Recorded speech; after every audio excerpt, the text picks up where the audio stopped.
Here's Dick Powell as Richard Diamond, private detective.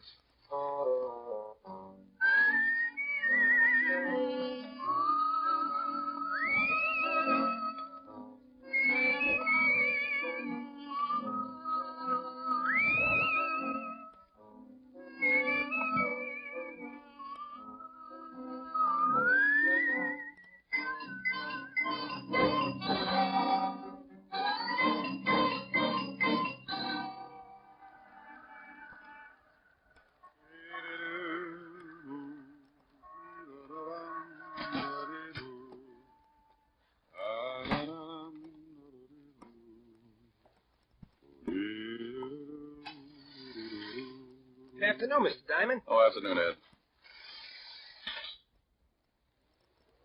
Have a good lunch, Mr. Diamond? Too early to tell. Hey, you must shave with a dull razor. You got a scratch on your face. I use a rake. Here's your floor, Mr. Diamond. Thanks, Ed.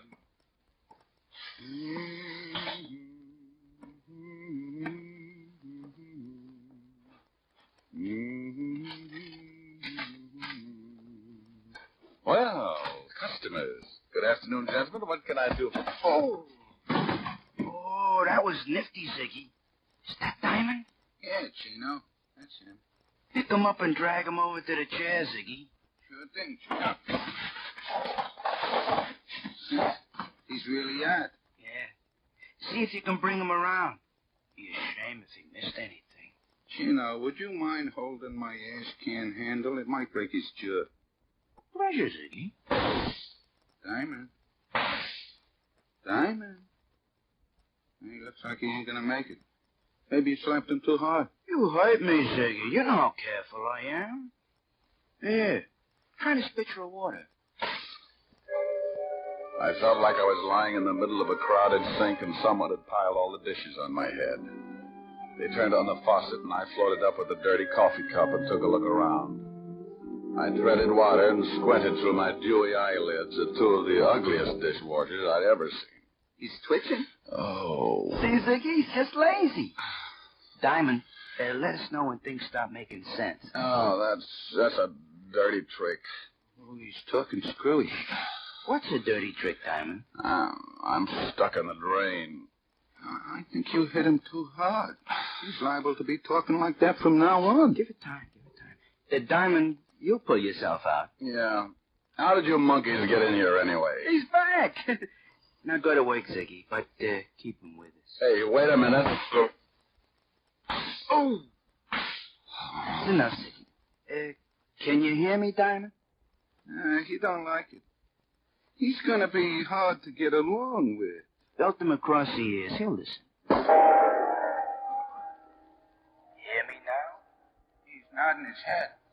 I guess he wants to keep his mouth shut so the teeth don't fall out. Fine. Now listen, Diamond.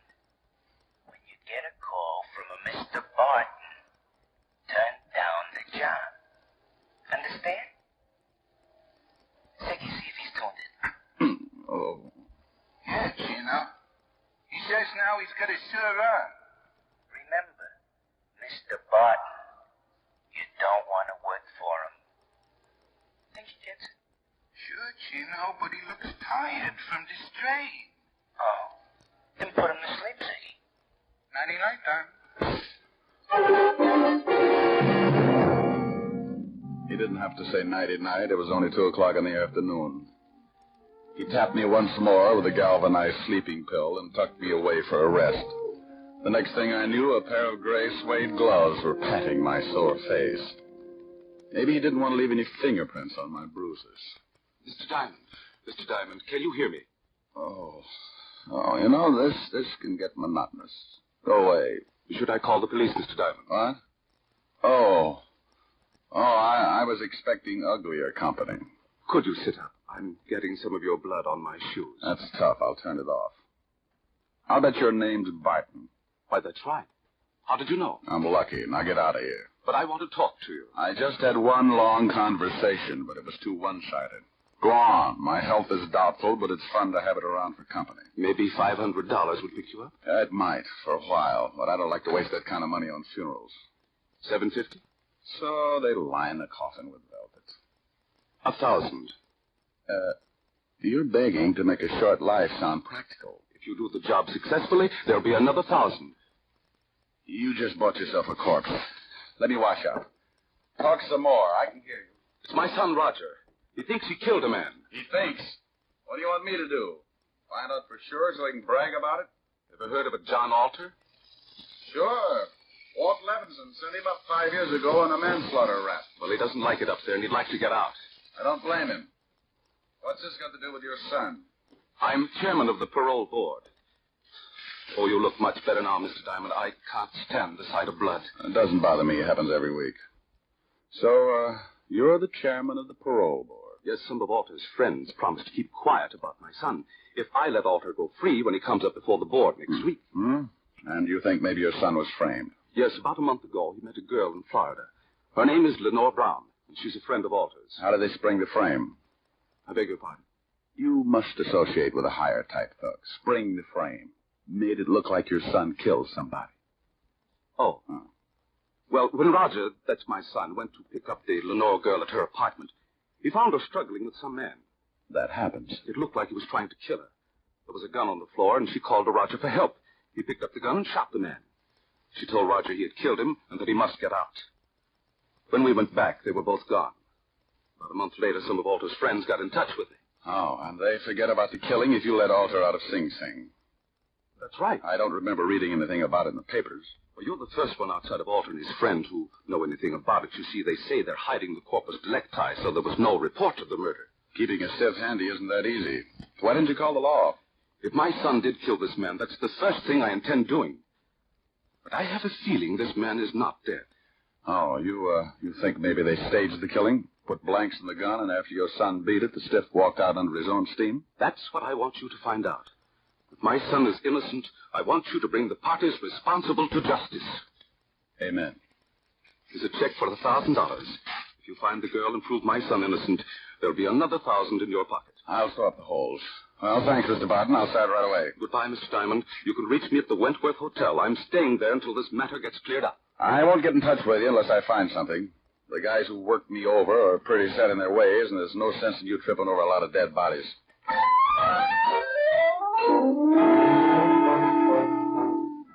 I looked at the $1,000 check and thought about the beating the two polite gunsels had given me. It was a toss-up. If I'd spent the $1,000 like I knew I would, I'd be dead anyway. The two goons were probably still hanging around my building, and if they spotted me, they'd guess I'd taken the job.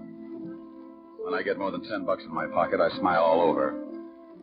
I went out the back way and through the alley. Had to start somewhere, so I headed for the 5th Precinct Police Station.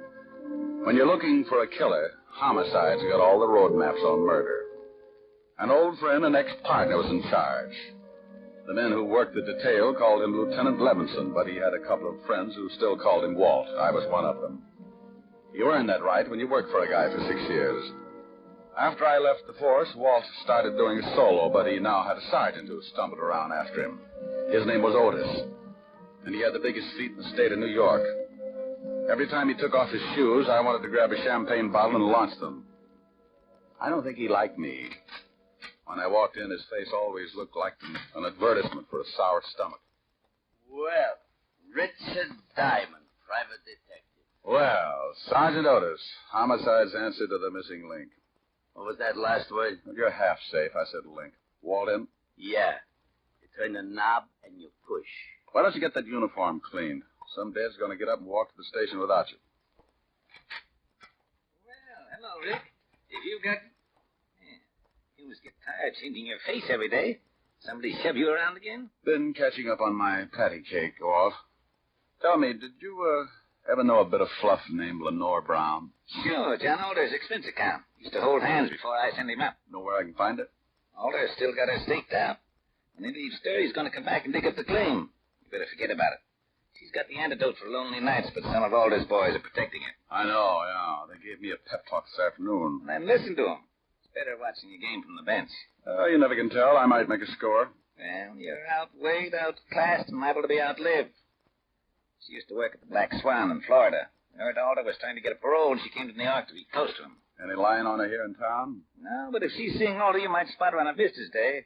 And now, look, Rick, why don't you stop chasing two-bit thugs and come back on the force? I never had ulcers when we were working together. You know how I feel about that, Walt. I'm a restless guy. Sometimes I like to sleep late in the morning. Okay, Rick. Want me to call the warden and tell him you're coming? Yeah, thanks, Walt. Take it easy. Bye, Rick. Be a good boy.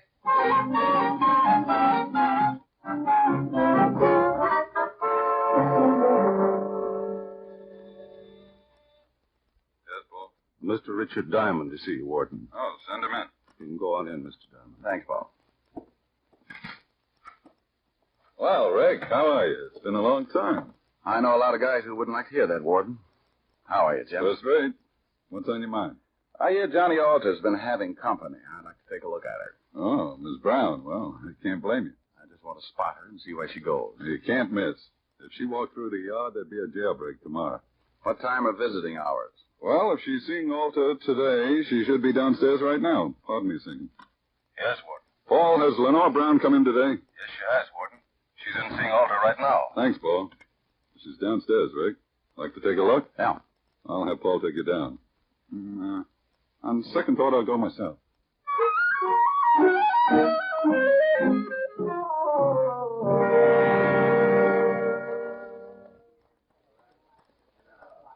There she is, sitting at the end table talking to Alta. Oh. Now I know why Alta needs a lot of money. She's wearing enough mink to carpet Radio City. You should get a load of her on a warm day. Coat doesn't stop me. She'd show up, even if she's wearing a tent. How long has she got with Alta? About another 5 minutes. Warden, maybe I'll let you put me away for a couple of years. With something like that to look forward to on Visitor's Day, I might go for the change. You'd get tired of just talking. Think what you could do on the outside. Yeah, I am, but it would probably send me right back up here. You want to stick around till she's through talking? Thanks, Jim. I'll wait in front till she comes out.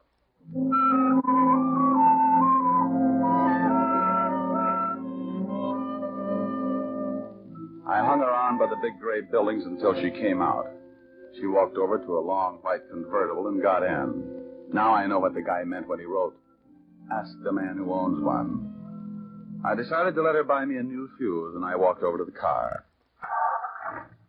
Going to town? Oh? Back up 3 feet and I'll let you know. Okay. Mm-hmm. Your tailor couldn't do all of that. Thanks. Get in.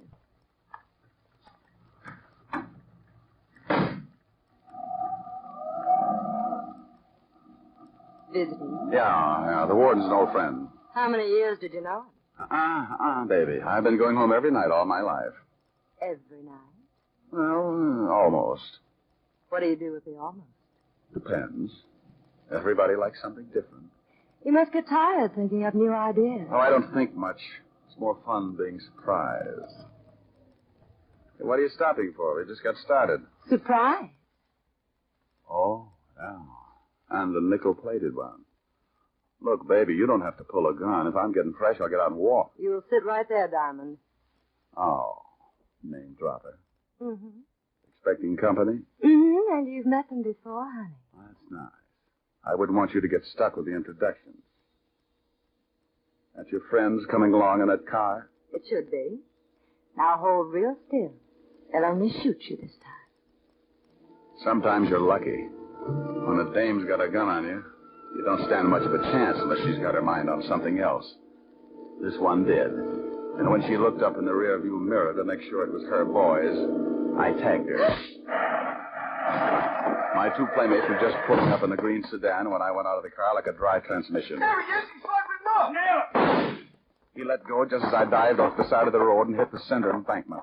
I rolled to the bottom and came up looking like an exhibit for smallpox. He's down the hill. Go get him, Ziggy. There was a line of trees just off to the right, and I got to them just as Ziggy tried again. He needed a rifle. I was running through the trees then, and I could hear Ziggy somewhere behind me falling all over himself.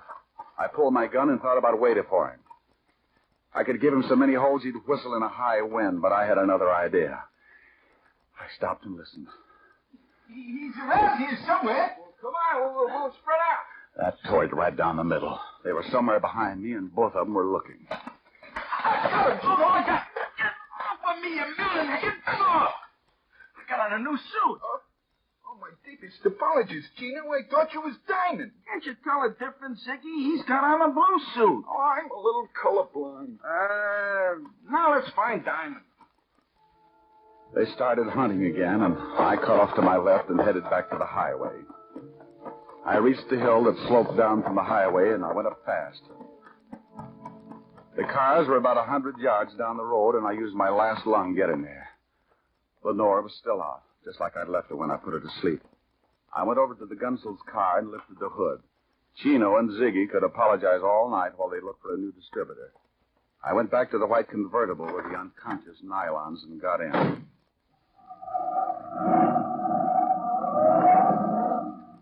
I noticed something lying on the seat. It was her purse, and she didn't wake up when I grabbed it. Doing a rummage job at 80 miles an hour isn't easy. But there wasn't much of interest anyway, just a little black book. I needed a gimmick, so I stuck it in my pocket. I put the purse back on the seat just as she started coming around. Oh. Wow, now that's it, baby. Sit up and look at the pretty scenery. How did you get here? Where's Ziggy and Chino? Playing Peter Pan. Jaw hurt? Yes, you heal. Play rough and you get hurt. Where do I take you? My apartment, I guess. You're going to ask a lot of questions, and I don't talk much. We might as well figure out something to fill in the lull.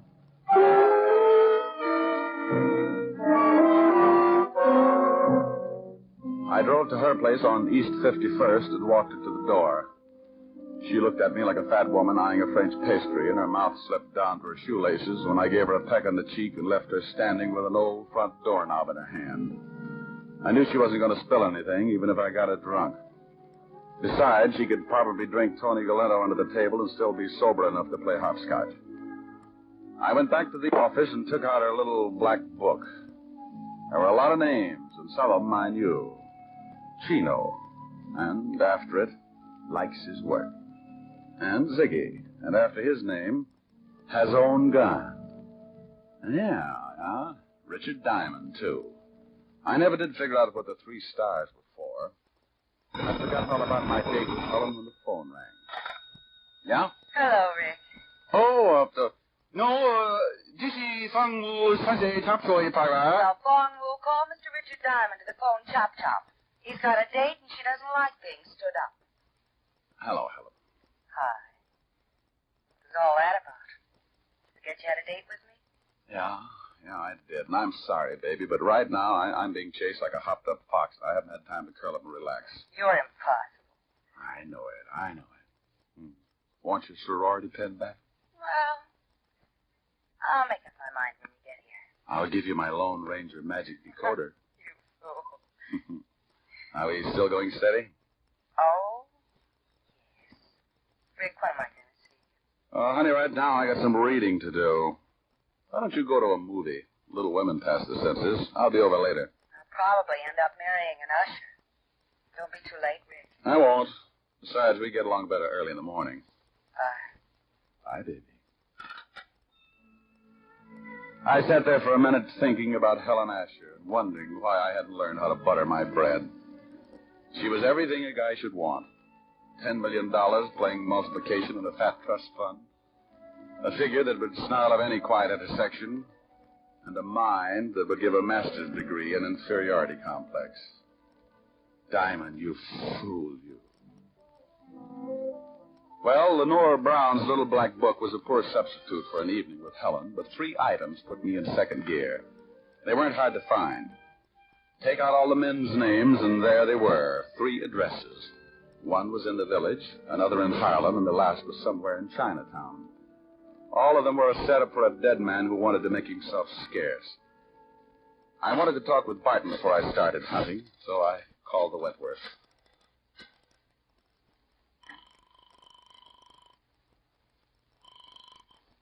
Wentworth Hotel. Mr. Barton, please. Yes, sir. I'll ring him. Hello? Mr. Barton, this is Diamond. Oh, yes, Diamond. Did you find out anything yet? Not yet, but tell me, did your son tell you what his victim looked like? Why, yes. He said he was a dark man with a scar from his nose to his chin. He said he'd never forget it. Oh, well, thanks. Maybe I'll call you tomorrow. I hope you clear this thing up in a hurry. So do I. I want to get my nerves untangled. I took the easy address first, grabbed a cab, and 20 minutes later I was walking down the steps of a little dive on the east side of Greenwich Village. It was a shabby little place, and the customers had enough long hair to give a toupee deal of the DTs. A fat waiter walked over and eyed my clean shirt. He was wearing an apron that looked like he'd made the salad on it. He was swell. You wanted something, Mac? Yeah, a pound of egg noodles. Just sweep them up off the floor. Do you know anyone named Lenore?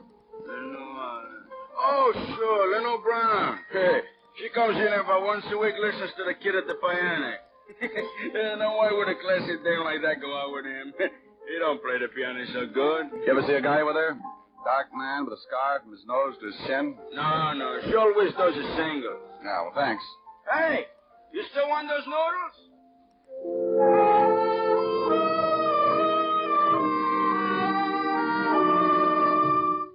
I walked out, got back in the cab, and marked off Greenwich Village in the little black book. The second address was on the fringe of Harlem, the Hill, they call it. The night was black, and the fog had rolled in off the East River and staked out a claim all the way to Lenox Avenue. As I walked up to the old brownstone, my nerves started screaming SOS. I stopped cold and looked down at two gleaming eyes, like two pieces of polished glass shining in the glare of the dim street lamp. As I got used to the darkness, I could make him out. He was a big, white, battle-scarred bulldog, and he had some ideas of his own.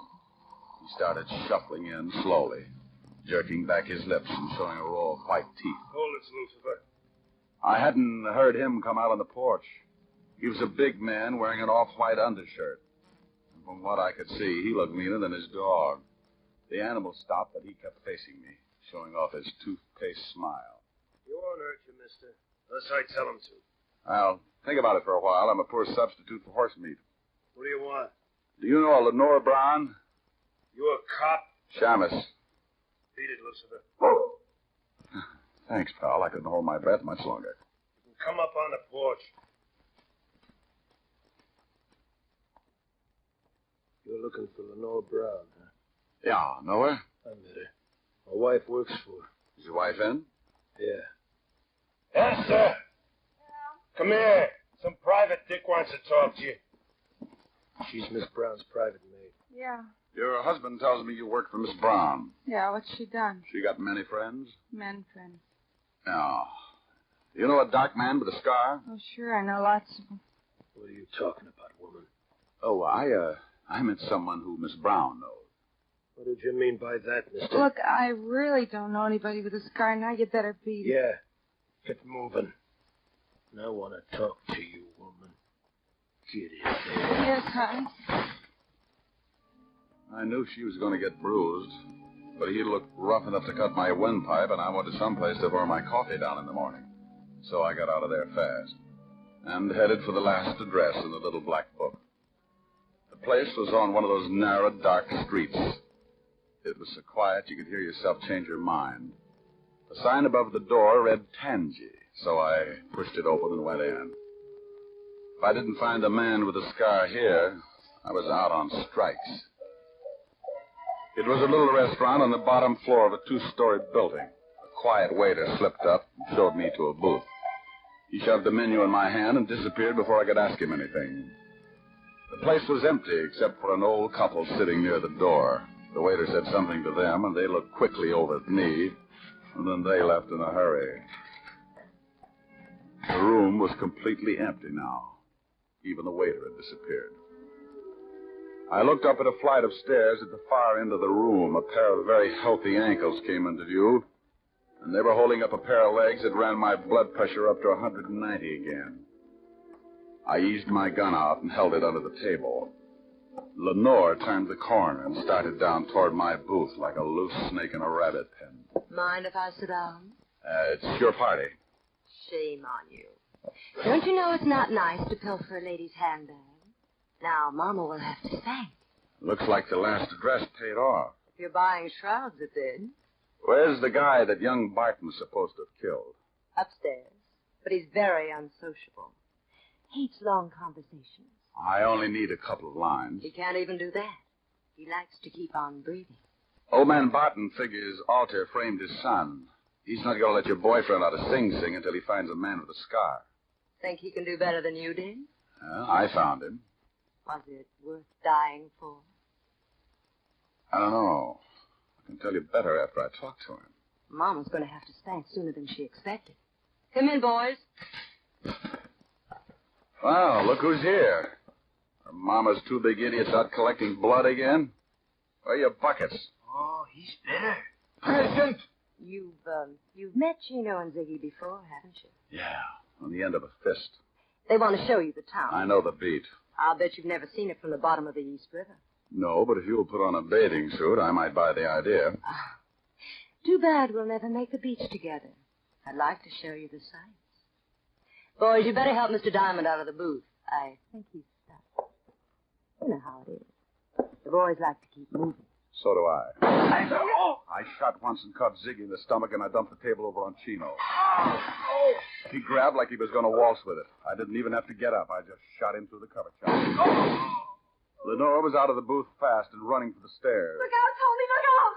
I caught up with her at the foot of the stairs, and as she started up, I saw him, standing on the upper landing, scar and all meaning gun in his hand.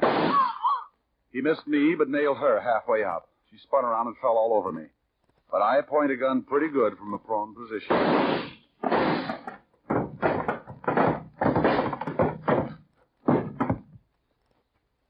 You should have kept your nose up, mister. A bad landing washes you out.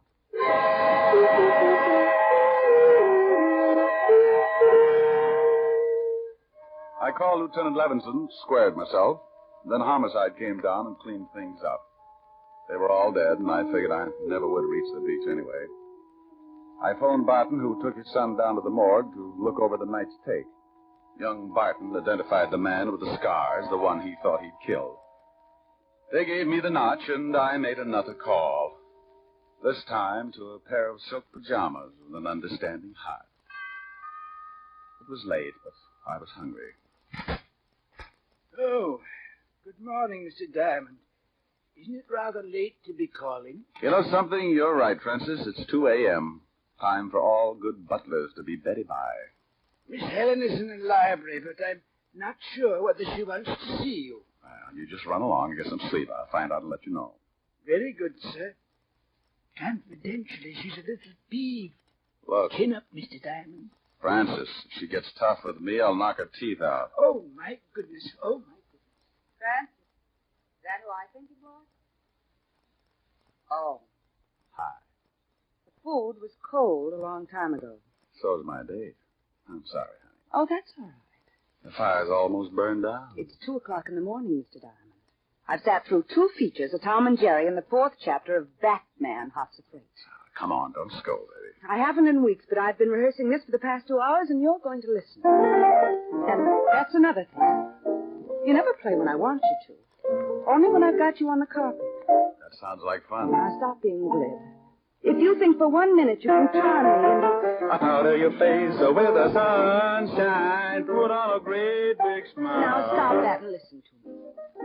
Okay, I'll shut up. Well, go on. No. Now, you made me forget what I was going to say. If you can't remember, honey, hold a good thought.